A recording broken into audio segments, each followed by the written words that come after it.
Please rise for the Pledge of Allegiance. If you set up, and yes.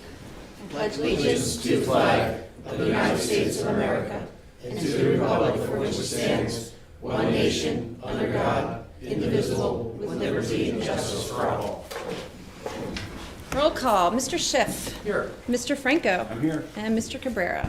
I am here. In compliance with the Open Public Meetings Act, Chapter 231, Public Law 1975, the notice requirements have been satisfied as to the time, place, and date of holding said meeting by posting notice on the bulletin board in Borough Hall and by mailing and emailing same to the Herald of Cape May County on October 4th, 2023, and the Press of Atlantic City on December 13th, 2023. In the event of an emergency, your emergency exit is your back right, the door that you came in, our front left, or just by the American flag. This meeting is being shown live here today. Brian, we got a sound check. We're looking good. All right. On the borough's YouTube, which also streams to the Facebook channel. If you're watching this meeting remotely and you have a public comment you would like to make, there's an access code 888-363-4734. And when prompted, you're going to enter the access code 9699020, followed by the pound or the hashtag. In the event you watch the recorded version of this meeting and you have a statement you would like to make or a question you would like answered, please email our clerk at wildwoodcrest.org, or phone her at 609-729-8040. Madam Clerk, we have one ordinance on for adoption. That is correct. It is ordinance number 1436, and it is the salary ordinance. Motion that ordinance number 1436 be placed on second reading and final passage by title only. I'll second that. It has been moved and seconded that ordinance number 1436 be placed on second and final reading by title only. Roll call. Mr. Schiff. Yes. Mr. Franco. Yes. Mr. Cabrera. Yes. Ordinance 1436 reads as follows. An ordinance to amend Section 59-3 of the Code of the Borough of Wildwood Crest, known as the Salary Ordinance, fixing and determining salaries and compensations of the Borough of Wildwood Crest, and providing for the raising of the amounts thereof by taxation, and for the time and method of payment. Motion that a public hearing now be held on ordinance number 1436. I'll second it. It has been moved and seconded that a public hearing on ordinance number 1436 now be held. Roll call. Mr. Schiff. Yes. Mr. Franco. Yes. Mr. Cabrera. Yes. Floor is open for public comment on ordinance number 1436, the salary ordinance. Anybody on the conference line have any public comments on ordinance number 1436? Hearing none? Motion that a public hearing on ordinance number 1436 now be closed. Second it. It has been moved and seconded that the public hearing on ordinance number 1436 now be closed. Roll call. Mr. Schiff. Yes. Mr. Franco. Yes. Mr. Cabrera. Yes. Motion that an ordinance number 1436 be passed on second and final reading and advertised according to law. Second it. It has been moved and seconded that ordinance number 1436 be passed on second and final reading and advertised according to law. Roll call. Mr. Schiff. Yes. Mr. Franco. Yes. Mr. Cabrera. Yes.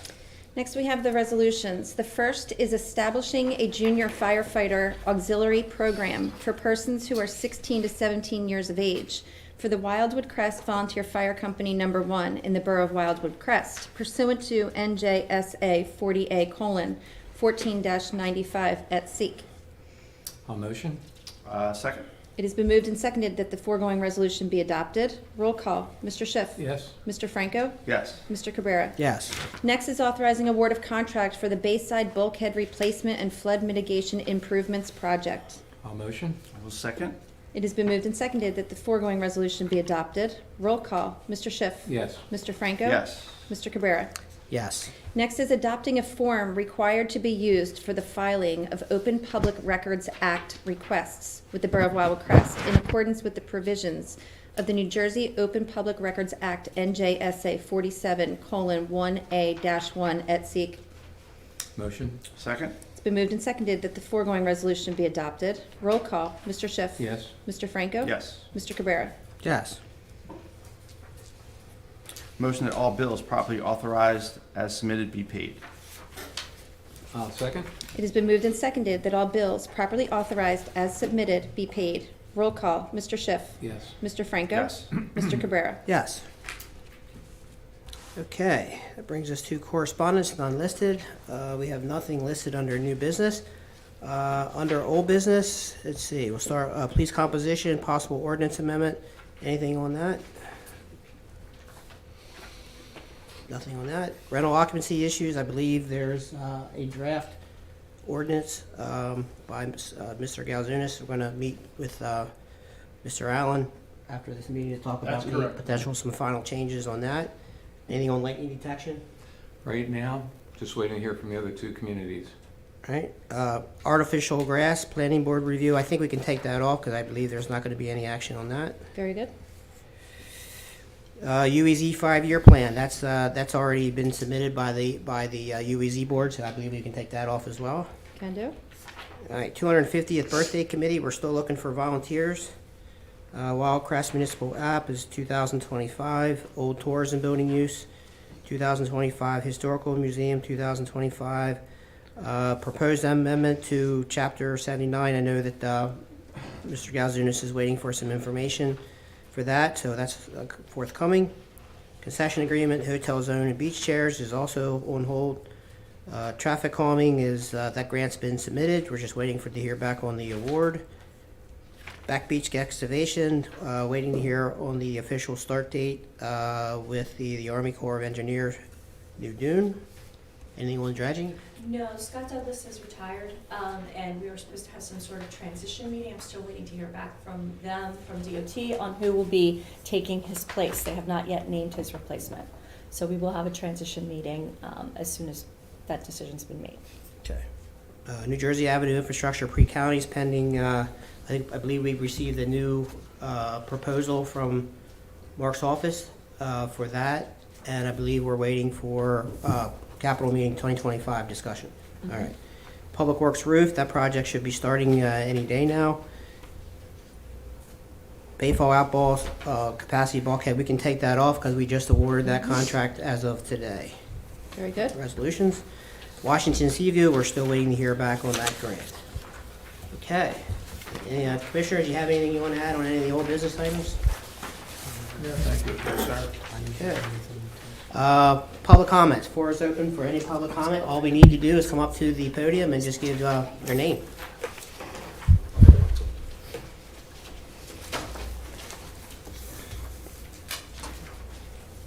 Okay, my name is Mike Marino, and just giving an update.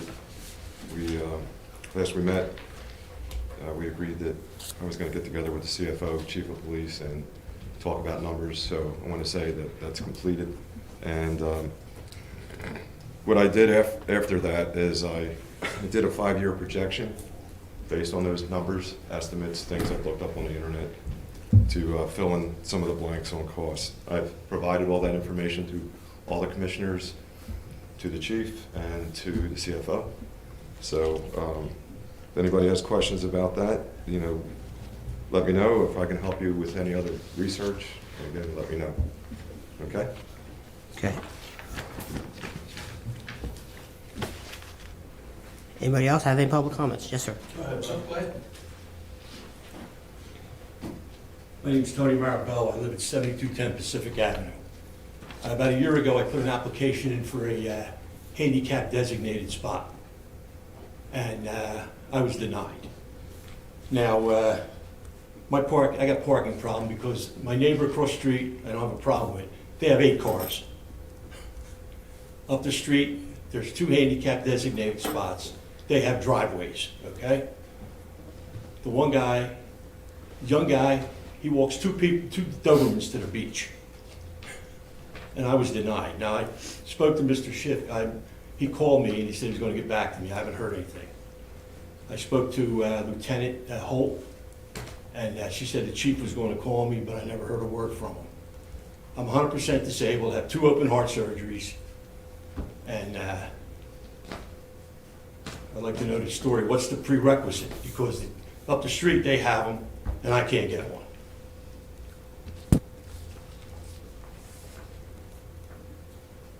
Chief, Uh, I know that we looked into I'll reach this. out to you. I was not told to call you, so. I put the application in over a year ago. That was denied. We can discuss it in private. Thank you. All right.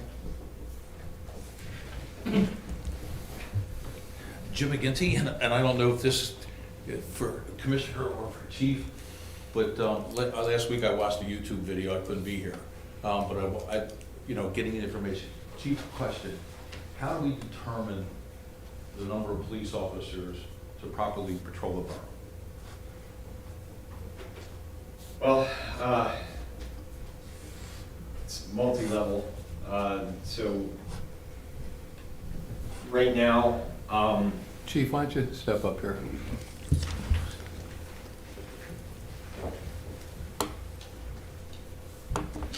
So right now, what we're looking at, we have 28 full-time members of the police department. And in the summer season, we bring in 7 to 10 Class 2 officers. We had 7 Class 2 officers this year. What we're looking to do is bring in 3 more full-time officers to eliminate our need for the use of the Class 2 police officers. So those Class 2 police officers, they're young kids, they go to an abbreviated academy, right? The full-time police officers go to a 22-week academy. And we have them year-round. The seasonal officers come in only the season.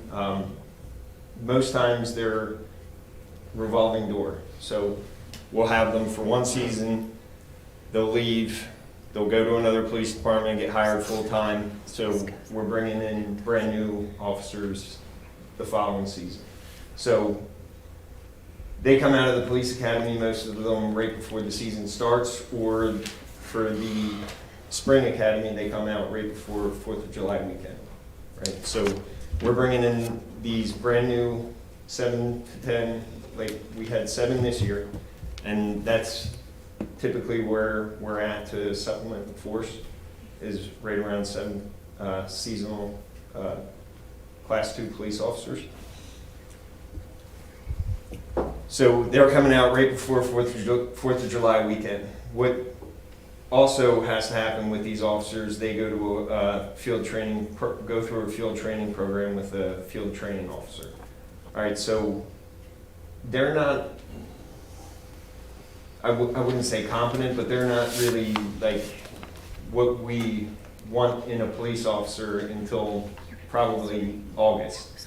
Full-time police officers, like I said, they're here with us. They go to a 22-week training academy compared to a 9-week abbreviated academy. So what I propose to the governing body is we suspend the Class 2 program, and instead of using the Class 2s, bring in those full-time police officers. The full-time police officers, those 3 officers will be able to handle the call volume and the pretty much everything that those 7 were handling. Right now, our field training officers and our supervisors are spending so much time supervising, training, retraining these Class 2 officers, they're not able to focus on what their job responsibilities are because they're spending so much time with these young officers. Now you got to remember they're 18, 19, 20 years old. A lot of them are in school.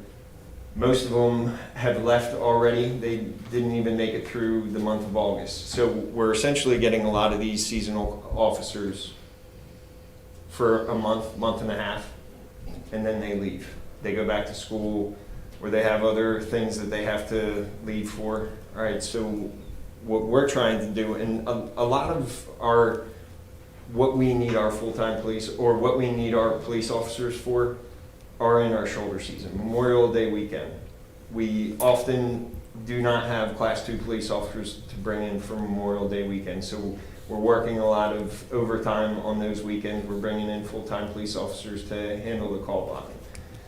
Then you have our, again, September. We have all these busy weekends that we deal with. We have Labor Day weekend. We have firefighters weekend, we have seafarers, we have the race in October. Again, we're having to bring in extra people on overtime to handle the call volume during those weekends because we lose our seasonal officers before those special event weekends happen. So having those extra 3 officers outside of our season, full-time, year-round, not only are they going to be more trained and more capable of doing the job, but they're also going to be available to us when we need them.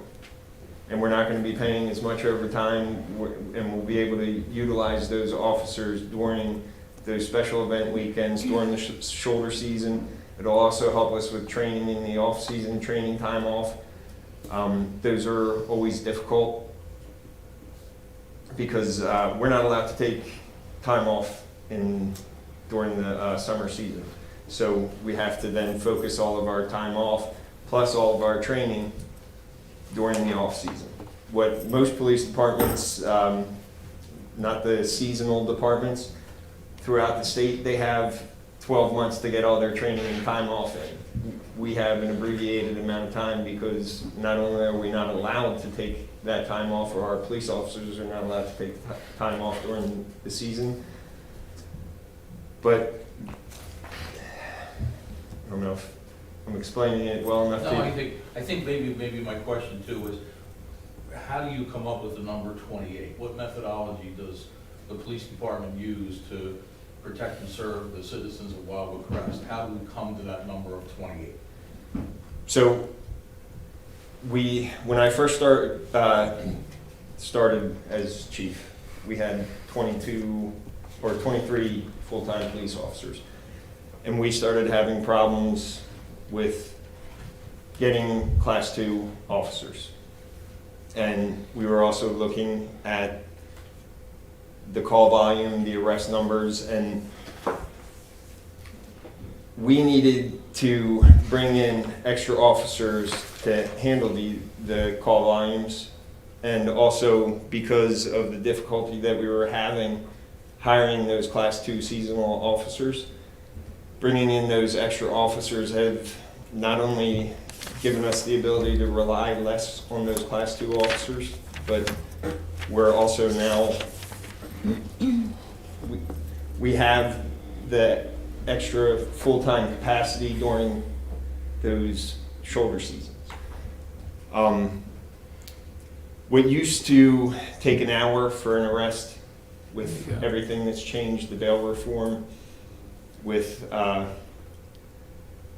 new system for processing arrestees, what used to take an hour can take up to 3-4 hours. So with our call volume and with a lot of changes that have happened in law enforcement over the years, it's very involved, and it takes a long time for the officers to handle those arrestees. So basically, what I'm saying to you is things have changed in law enforcement quite a bit. When I first started as a police officer, it was very different than things are now. So, guess I'm not sure if I'm answering your question. I think so. I was just wondering if it was a per capita issue, like do we look at so many officers per thousands of people in Wildwood Crest? Is there any NIJ methodology that we utilize to say, hey, per the population of Wildwood Crest, we, Wildwood Crest Police Department, need X police officers to be able to service that population? So,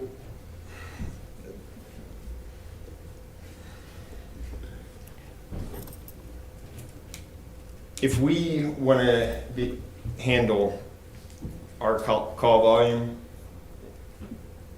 we have to have a certain number of police officers. So what we provide here in Wildwood Crest is a service, like if you call for the police department, we're coming. Okay, no matter what we're doing, we're coming for whatever the call is. The level of service that we provide and that our citizens and our visitors expect from us, if we don't have enough law enforcement officers on the street, we may not be able to handle those calls that may not be high priority. As far as any algorithm or I don't have anything that we use to calculate how many police officers, but what we're looking at is, as an administration, and what I look at as a chief, is the level of service that we provide to this community. And we determine how many officers we need to be able to handle that based on call volume and response time. I mean, if somebody's picking up the phone and calling for the police, they expect that we're going to show up. In a lot of cities, they're taking reports over the phone, or they're having people email reports in. What we provide here in Wildwood Crest is you're going to get a police officer no matter what the issue is. We're coming to you to take your report, to handle whatever it is that's going on. And by proposing adding these extra 3 officers, what we're going to have now, when you get a police officer now, and I'm not saying that Class 2 police officers are not capable, or that I don't think we should have Class 2 officers, but I do think that the ability of a full-time police officer far outweighs what we're getting with those Class 2s, and with the margin for error being so thin, having those less trained, younger officers that have very little life experience, there's a liability there. If you call for a police officer, whether it's a theft or you had a burglary at your home, do you want a full-time police officer coming to your house? Or do you want a Class 2 police officer who's got 2 weeks on the street and just went through a abbreviated academy? You want the full-time police officer who knows the town, who knows the area, who has investigated things that are similar to what you're calling for. So, to answer your question, we need officers that are capable. And that was what I proposed to the governing body. So, to bring in these 3 officers and eliminate the Class 2s, we're bringing in those capable police officers for this community. I think he did, based on call volume, based on different. Can I- If you're looking, in the last meeting, Can I say something? sure. Police department is like any of the other departments that we have. Okay, we see the need because of the volume. So in the mayor's department, he hires more people to come in to do the work that has to be done. I know the beach patrol does the same thing. We don't have a chart to say, well, we hit this, we're going to do this. And it's the same thing with the police department. The call volume is actually increasing, as you heard the numbers last month from the chief. So we see a need to increase the department full-time. Francine, can I ask you a question? Mm-hmm. So what's it cost us for the 7 Class 2s in the way of taxation money? Is that a penny or a little less than a penny? Yeah, just about a penny. I Okay. mean, give or take, about a penny. And what will the 3 full-times cost us? Next year, Yes, a little over a penny. okay, so that's what we're discussing right now. And for me, I feel that it's important to add these officers in because of the call volume. And it's like any other place, like my other departments that we have, our EMS, fire department, beach patrol. We are getting hit with more people and we do need more help. So that's my justification. And of course, when it comes to public safety, that's where my heart is. That's where I want to make sure that we're covered. Chief just has been doing this stuff for a long time and has actually predicted the Class 2 problem for quite a while. Wildwood, I think, how many did Wildwood want and how many did they get? I believe their want was 40 and they got 13, I believe. And our want was, Well, our want was 7. Fortunately, we were able to actually get the 7 okay, this year.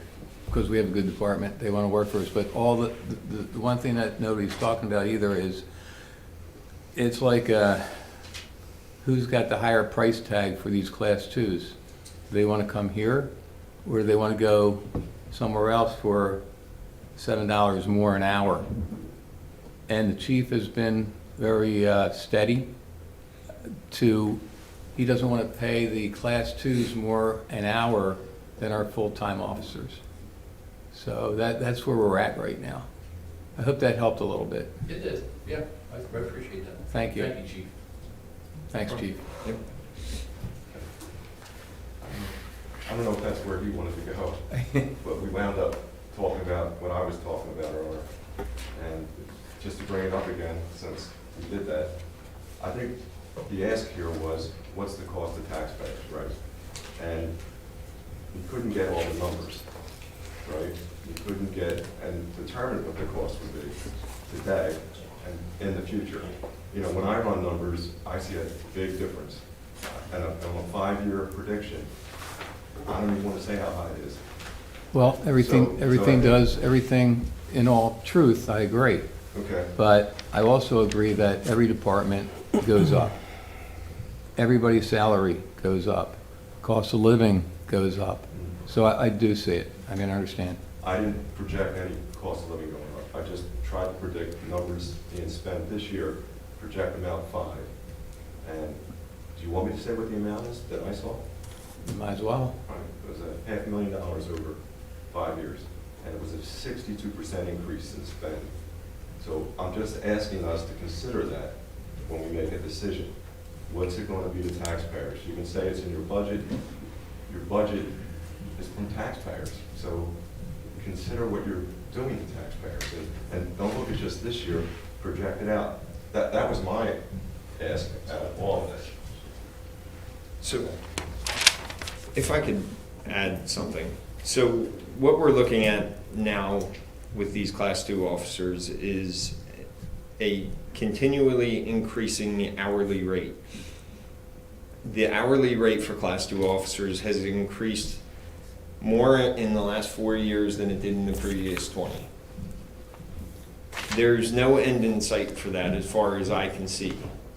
Basically what we're doing is we're going to continue to pay extra money just to bring these officers into our municipality.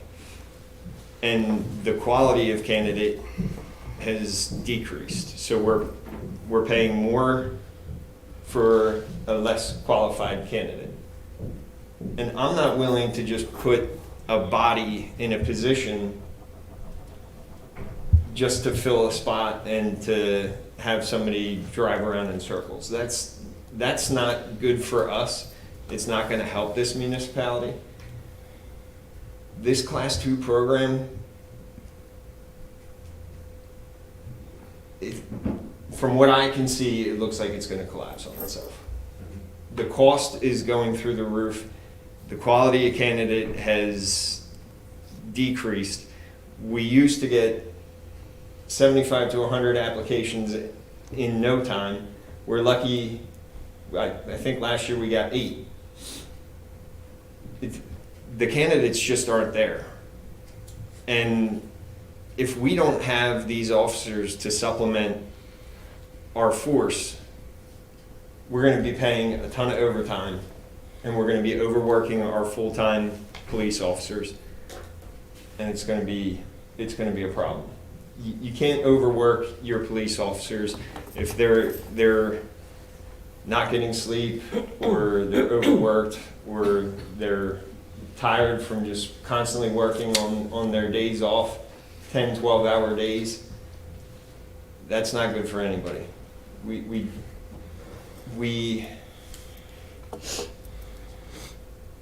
are gonna be in trouble if we can't get these officers in. I get it. And I want them out. And that's what I want too. I want that for this police department, I want that for the municipality, I want that for our citizens, our visitors. Because quality is better than what we're getting right now. Yep. But if you don't know what you're going to spend, I don't know how you can propose it. I don't know how you can come in here and say, this is what it costs. You can't tell me what it costs today and what it's going to cost in the future. I don't, as a resident, I don't get that. What don't we know what's going on? I asked for several things that I couldn't get numbers for in our meeting. You told me to ask the commissioners, right? That's not what I said. I said I didn't want to speak for the commissioners Okay. on certain things. I know the CFO has done a workup which was provided to the commission so they can make an educated decision on whether this is appropriate or not. Okay. I still don't know how we can do it without knowing the cost. I don't know how you can propose it, pass it as an ordinance. That doesn't make sense to me. When I run numbers in my head and I hear 150,000 and you're saying you're bringing in 3 police officers, in my head real quick I said, okay, it's 50,000 apiece. You can't hire a police officer for 50,000. We know that. So there's salary, there's benefits, there's pension, there's equipment, there's things like uniform that you have to every year give them money for. I mean, all those things, overtime. If you don't know what you're paying overtime, how are you going to project what that officer is going to draw on overtime? They're the things I think we need to talk about, so I feel comfortable with it. Well, we've been talking about this. Can I make a suggestion? 'Cause since February of so at last the end year. of the day, this was why the last meeting I had asked that everybody get together, Yep. go into a room, talk about numbers. Everyone has all their questions answered. I don't want this to be a free-for-all on the floor here. So at the end of the day, I'm going to say again, if there needs to be another meeting, let's have another meeting. I know Mr. Marino submitted his numbers. I know our CFO, Francine, submitted her numbers. I'm in the process of digesting both of those documents. I suggest you all get together again. I know that I've been able to draw some conclusions from the numbers, at least on my initial cursory review. I'm going to take some time. I'm going to review it again. But I am not interested in running and jumping into a decision without understanding the numbers. And I part of that, Mr. Marino, I will give you credit because you did wake my eyes up to a couple of things, and we had a follow-up phone call over the weekend. I understand the meeting was short, and I anticipated that meeting to be maybe a little more informative, but apparently it wasn't. So I just want to do my due diligence now on my end. I can't speak for Commissioner Franco. I think we know where Commissioner Schiff is. So have another meeting if you need to, but I don't want to be here hashing this out on the floor for the next half hour, 45 minutes, if I may. Fair enough. Okay? It's fine. Yeah. And I don't even know how we got there. I thought what I said was it, but, That's okay. so, Point. okay. Okay, any more public comments? I want to wrap up, make sure we had all the public comments. So Mr. Marino brought up the numbers. Mr. Marabella requested a meeting. Mr. Marabella, Commissioner Schiff, and with the chief to have a meeting about the handicap space, if we can accommodate. And Mr. McGinty, you got your questions answered on the police department. Okay, was there any other public comment that we wanted to? Anybody on the conference line have public comment? We'll go right to Commissioner comments. I am good, Mayor. Hey, we had a great Labor Day. Everything went well. I appreciate everything from all the departments. And hopefully our next events are all taken care of and it's going to be fun. So thank you. And thank you to the public too. Thank you. And hope everybody had a happy Labor Day weekend. And I will entertain a motion to adjourn. Motion? Second.